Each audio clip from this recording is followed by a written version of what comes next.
اللہ اللہ اللہ۔ حضرت یوسف علیہ السلام کے زمانے میں قحط ہوا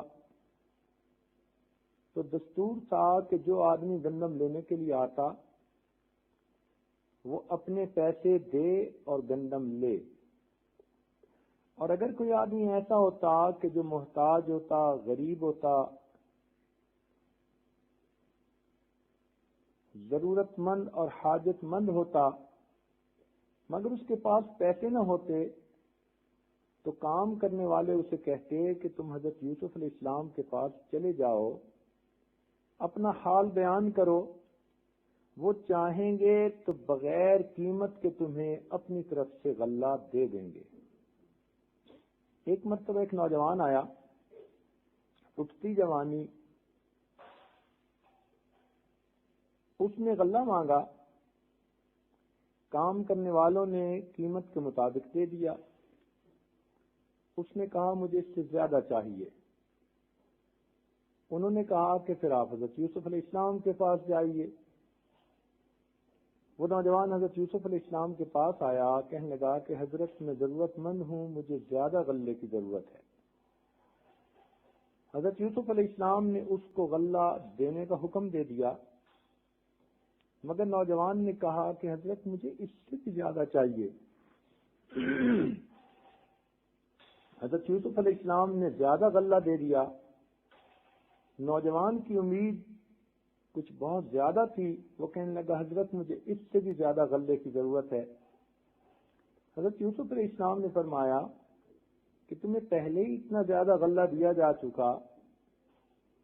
تو وہ نوجوان کہنے لگا حضرت ابھی میں نے اپنا تعارف نہیں کروایا، اگر آپ کو پتہ چل جائے کہ میں کون ہوں تو آپ مجھے اس سے بہت زیادہ غلہ عطا کریں۔ حضرت یوسف علیہ السلام بڑے حیران ہوئے، فرمایا کہ آپ کون ہیں؟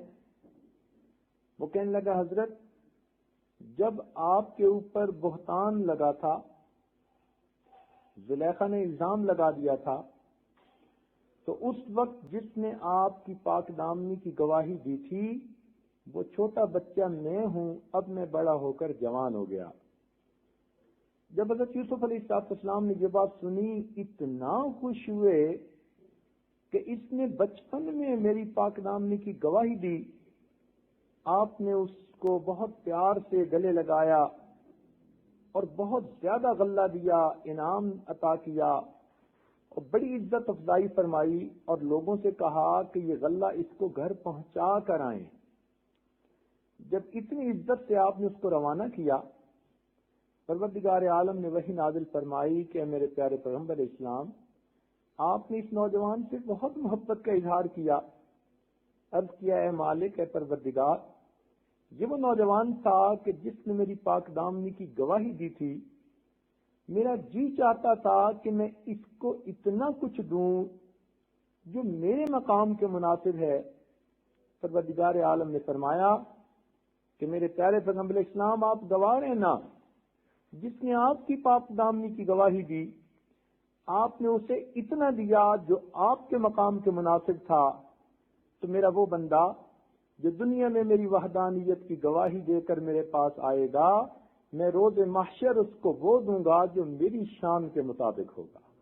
لا الہ الا اللہ، لا الہ الا اللہ، لا الہ الا اللہ، لا الہ الا اللہ، لا الہ الا اللہ، لا الہ الا اللہ، لا الہ الا اللہ۔